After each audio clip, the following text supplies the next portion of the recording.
From now on, everyone is to ignore her completely. She's dead to us. We won't speak to her. We won't acknowledge her.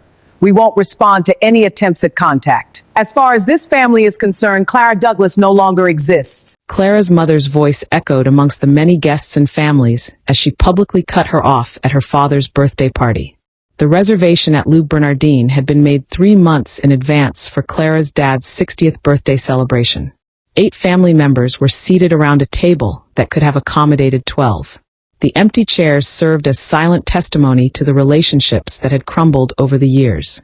Clara sat at the far end dressed in what her mother would no doubt criticize as one of those plain black outfits, though the understated Armani dress had cost more than most people's monthly rent. Not that anyone at this table would know that. To them, she was still just Clara, the daughter who had lost her way and refused to settle down like a normal person. 60 years, Daniel said, raising his wine glass with the practiced ease of someone accustomed to being the center of attention. I never thought I'd see this day, especially not surrounded by such a beautiful family. The toast felt hollow, considering the tension that had been building throughout dinner like a storm gathering strength. Clara's presence had been tolerated rather than welcomed. Every attempt at conversation met with polite indifference or outright dismissal. To Daniel Douglas, her mother added, her voice carrying the authority of someone who had spent 35 years as the perfect corporate wife. The most successful man I know and the father of 2 wonderful children. 2 children, not 3. The omission was deliberate and cutting. Her older brother Nathan raised his glass enthusiastically, basking in the implied praise. At 38, he was everything their parents had hoped for in a son. Harvard MBA, senior partner at a prestigious law firm, married to the right kind of woman with the right kind of pedigree. His wife, Nora, smiled adoringly beside him. Their 2 young children sat between them like perfect accessories to their perfect life. Her younger sister Gladys, 27 and recently engaged to a hedge fund manager, completed the picture of family success. She was everything Clara was not, social where Clara was private, conventional where Clara was different. And here's to family, Nathan added, his voice carrying just enough edge to make it clear the comment was directed at her. The people who stick together through thick and thin, who share the same values and priorities. Clara took a sip of her wine, a 2015 Bordeaux that retailed for $400 a bottle, though the restaurant had marked it up to $800. She had noticed the price when Daniel ordered it, wincing slightly at the cost. It was a detail that spoke volumes about the family's financial situation, though none of them realized she had caught it. Speaking of family, her mother said, her voice taking on the pointed tone that always came before an attack. We need to discuss something that has been weighing on your father and me. Here it comes, Clara thought, setting down her wine glass and preparing for whatever fresh humiliation they had planned for Daniel's birthday celebration. Clara, her mother continued, turning her attention to her with the kind of cold focus usually reserved for stubborn stains. We have been patient with your phase for far too long. My phase? She asked quietly. This whole independent woman act. The refusal to get married. The mysterious job you won't talk about. The way you have isolated yourself from the family. I'm sitting right here, Clara said.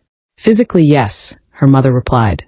But emotionally, spiritually, you have been absent for years. Clara looked around the table at the faces she had grown up with, searching for any sign of support. Nathan studied his dessert like it contained the secrets of the universe. Nora checked her phone. Gladys reapplied her lipstick. Even Daniel seemed uncomfortable, though he did not intervene. I have been building a life, Clara said quietly. What kind of life? Her mother demanded. You live alone in some apartment downtown. You work at a job you refuse to discuss. You don't date anyone we've met. That's not a life, Clara. That's hiding. Maybe I'm hiding because every time I try to share something with this family, it gets dismissed or criticized. We have never criticized you unfairly. The denial was so untrue that Clara almost laughed. Really? Last Christmas, when I mentioned my work was going well, Daniel asked when I was going to get serious about my future and find a husband. That was practical advice, Daniel interjected. A woman needs security, Clara. Financial stability. A partner to build a life with. I have financial stability. Do you? Her mother asked. Because from what we can see, you're barely getting by. The assumption was so far from reality that Clara felt dizzy. She made more money in 1 month than Daniel made in 3 years. but they had constructed a story about her struggling finances based on her modest lifestyle and refused to consider any other explanation. "How would you know what my financial situation is?" she asked. "We have eyes," her mother said with patient condescension. "You drive a 10-year-old car. You live in a studio apartment. You shop at regular stores instead of places where successful people shop. Maybe I like my car. Maybe I prefer my apartment. Maybe I don't need designer clothes to feel good about myself. Or maybe you can't afford better," Gladys chimed in. "There's no shame in struggling, Clara, but there is shame in pretending you're not." The cruelty was breathtaking. This was the same sister Clara had helped pay for law school just 2 years ago, now suggesting she was too poor to afford a decent lifestyle. "I'm not struggling," she said firmly. "Then why won't you tell us what you actually do for work?" Nathan asked. "Every time someone asks, you change the subject or give vague answers about consulting." "Try us," her mother challenged. "We're not stupid." Clara considered her options.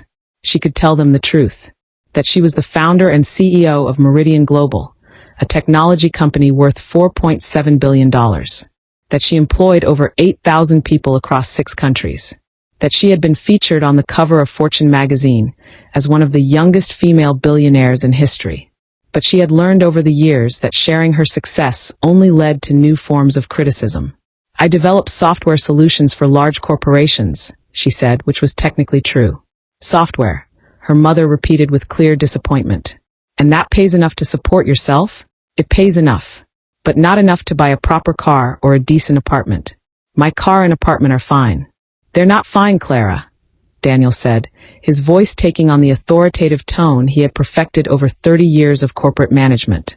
"They're the choices of someone who has given up, someone who has settled for mediocrity. Or someone who has different priorities," she said. "What priorities?" her mother demanded. "From where we're sitting, it looks like your only priority is avoiding responsibility." "Responsibility for what?" "For growing up," her mother replied sharply. "For becoming the woman we raised you to be. For finding a husband and starting a family like normal people do." The conversation was spiraling into familiar territory. The same arguments they had been having for years, the same disappointments and recriminations that defined every family gathering. "What if I don't want a normal life?" Clara asked. "Everyone wants a normal life," Nora said, speaking up for the first time. "Marriage, children, security, community. Those are basic human needs." "Maybe they're not my needs." "Then what are your needs?" Mom asked. "Because honestly, we can't figure out what you want from life." "I want to be respected for who I am, not criticized for who I'm not."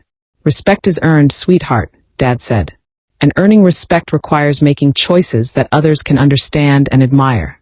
Like Nathan's choices. Exactly like Nathan's choices. He built a successful career, married a wonderful woman, had beautiful children. He's contributing something meaningful to the world. And I'm not.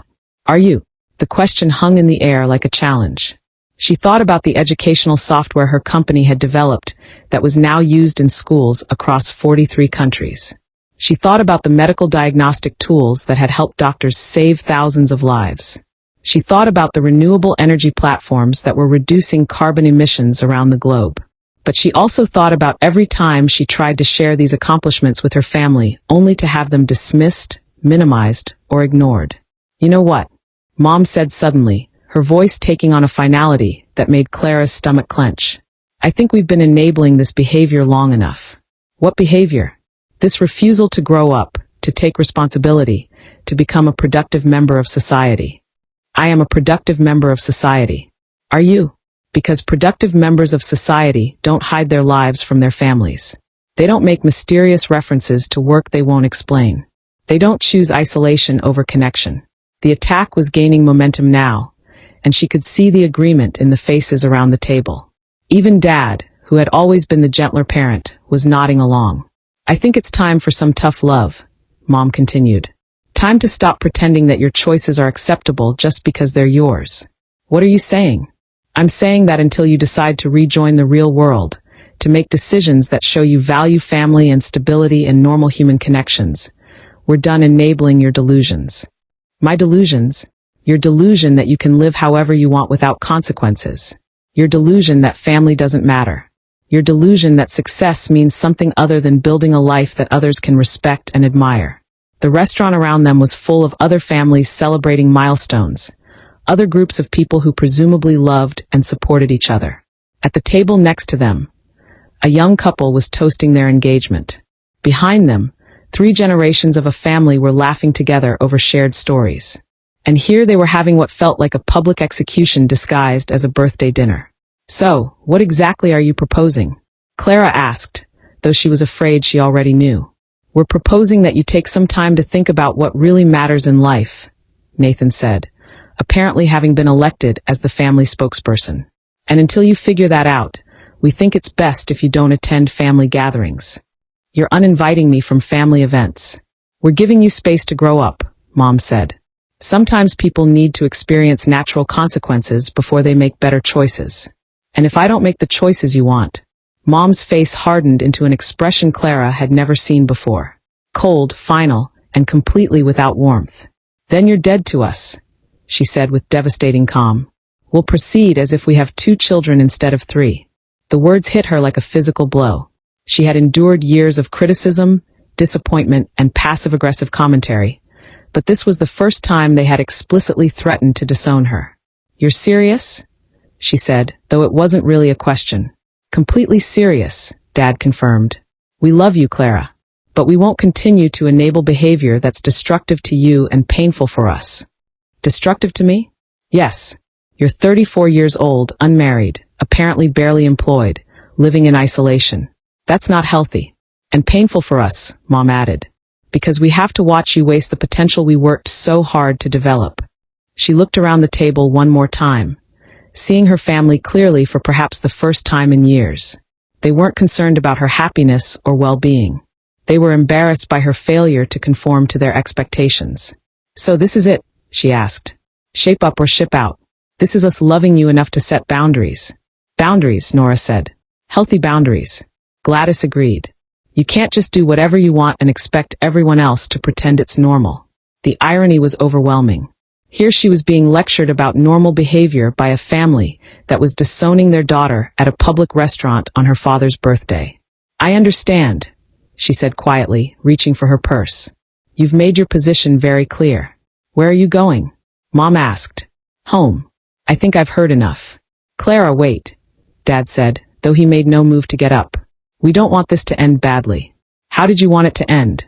"With you understanding that we're doing this because we care about you." "No. You're doing this because you're ashamed of me. There's a difference."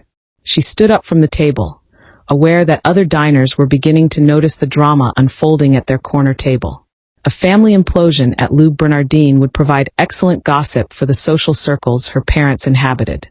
"Clara," Mom said as she prepared to leave, "I want you to think very carefully about your next move, because once you walk out that door, things will be different between us." "They already are different," she replied.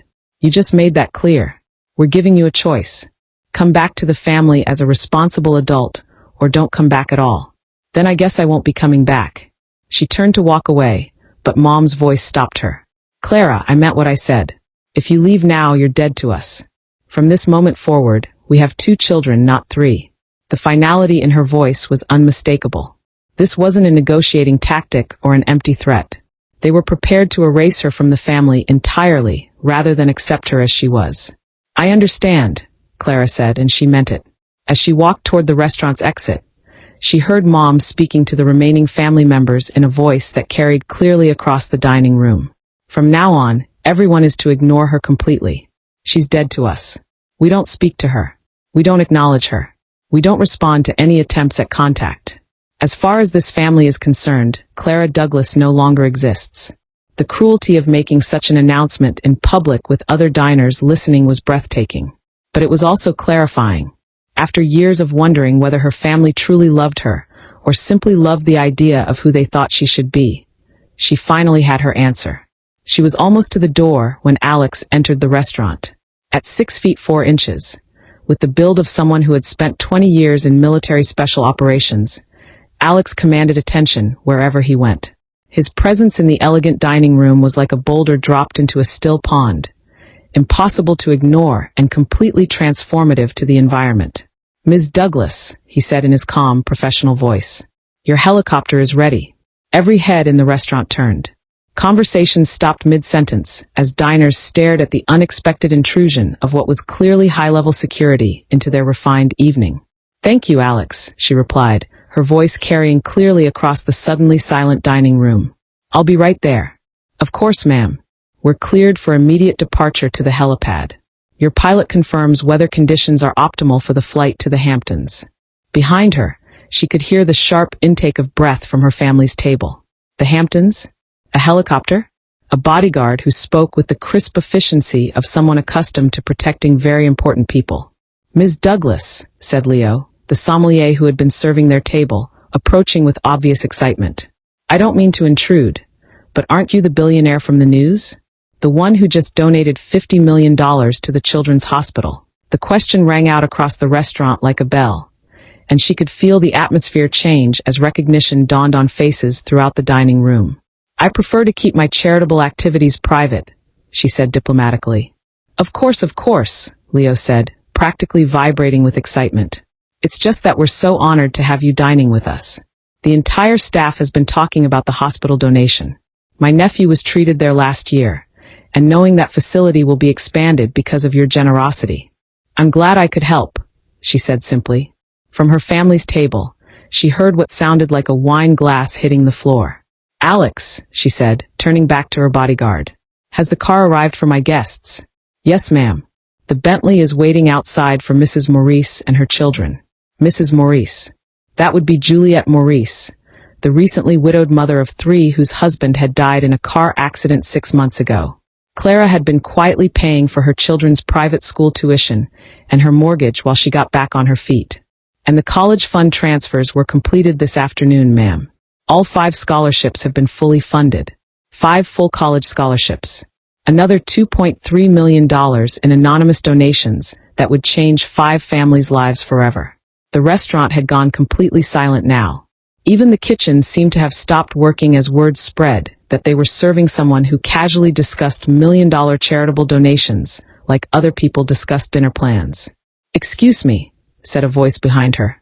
She turned to see a woman in an elegant cocktail dress approaching hesitantly. "I'm Monica Anderson from the Times. Could I possibly ask you about the Renewable Energy Initiative you announced last week?" The Renewable Energy Initiative.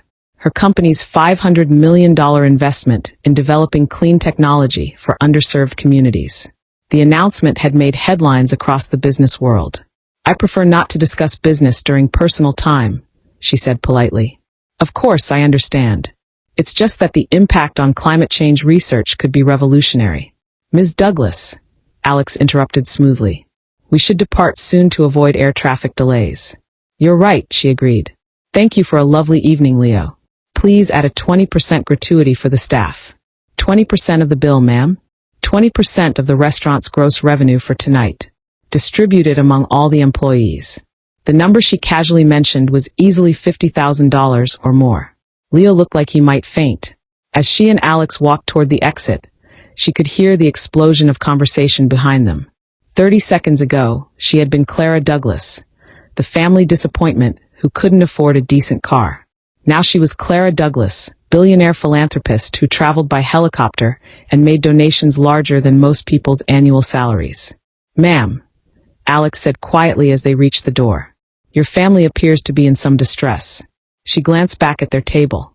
Nathan was on his phone, frantically typing. Nora was staring at her with her mouth open. Gladys looked like she had seen a ghost. Mom and Dad were frozen in their chairs, apparently unable to process what they had just witnessed. "They'll be fine," she said. "They've just learned something new about someone they thought they knew. Should I expect contact attempts?" "Almost certainly. But let's give them some time to process before we deal with that." As they stepped outside into the cool evening air, she could see the helicopter waiting on the nearby rooftop helipad, its rotors already spinning. The sight never got old. It was the symbol of a freedom she had worked decades to achieve. "Where to tonight, Ms. Douglas?" Alex asked as they approached the Bentley that would take them to the helipad. "Home," she said. "And Alex, turn off my phone for the weekend. I have a feeling I'm going to be getting a lot of calls." The helicopter ride to Clara's estate in the Hamptons took 18 minutes. From the air, Clara could see the lights of the massive property she had purchased 3 years ago. 47 acres of oceanfront land with a main house, guest houses, stables, and a private beach. It was the kind of estate that appeared in architectural magazines and celebrity gossip columns. It was the kind of place where world leaders held summits and tech billionaires hosted charity galas. It was also the kind of place her family had never seen, because they had never bothered to ask where Clara lived or what her life actually looked like. As the helicopter settled onto the private landing pad, Clara thought about Mom's final words at the restaurant. "She's dead to us." The irony was extraordinary. The Douglas family had just disowned one of the most successful entrepreneurs of her generation because Clara did not fit their narrow definition of acceptable life choices. Her phone buzzed insistently in her purse. 17 missed calls and 43 text messages in the 20 minutes since Clara had left the restaurant. Word traveled fast in New York's elite circles. Apparently half the city now knew that the Douglas family had publicly disowned a billionaire at dinner. Clara ignored the messages and walked into the house. Her assistant had left the weekend briefing materials neatly arranged on her desk. 3 board meetings next week. A charity gala in Los Angeles. A speech at Harvard Business School. A private dinner with 2 heads of state visiting New York for the United Nations Assembly. This was Clara's real life. Not the struggling, isolated existence her family had imagined, but a whirlwind of success, influence, and impact. It was a life impossible to explain to people who had already decided who she was. The next morning brought consequences. By 8 a.m., Clara's assistant had fielded 47 calls from various Douglas family members.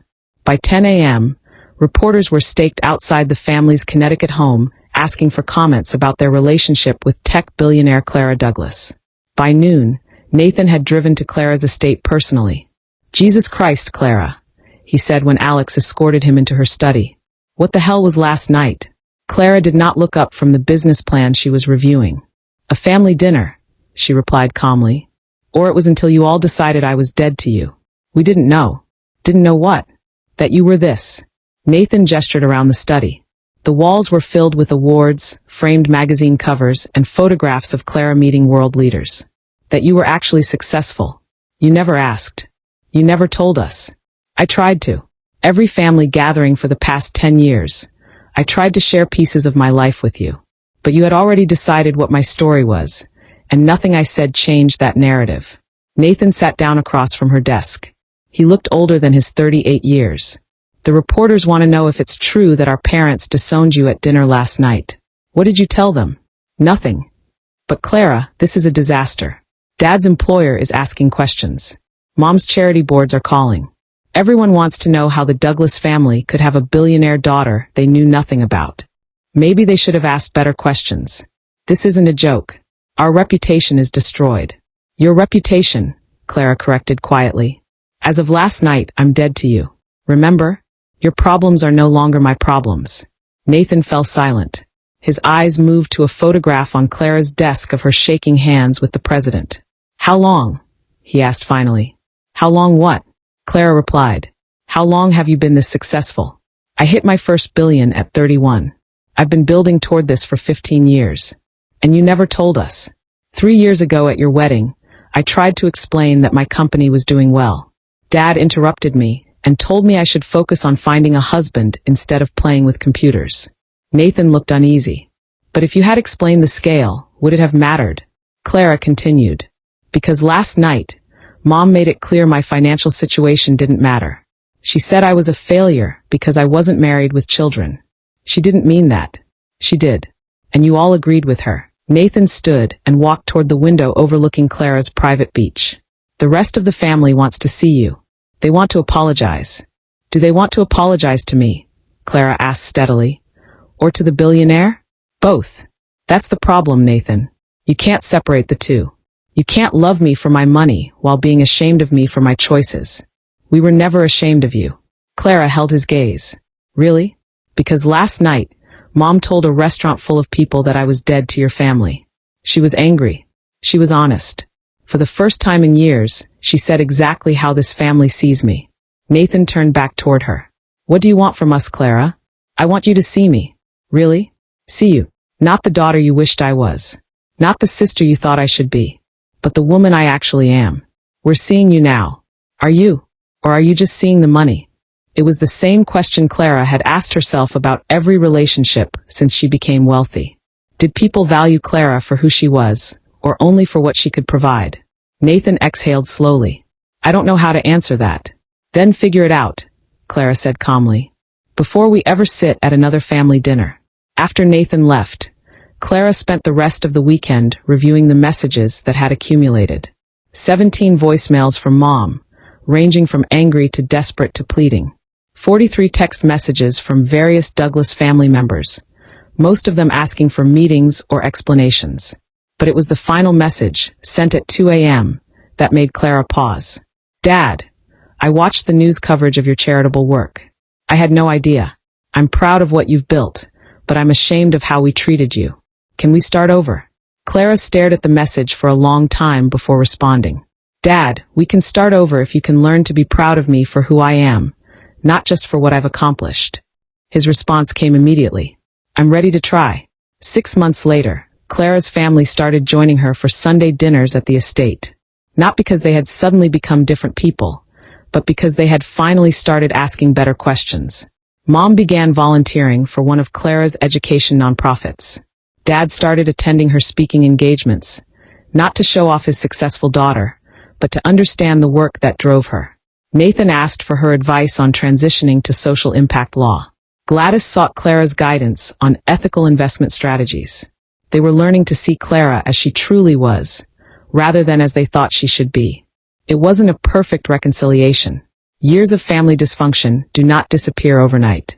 But it was a beginning, and sometimes that is all you need. A beginning, and the courage to demand the respect you deserve, even from the people who are supposed to love you unconditionally.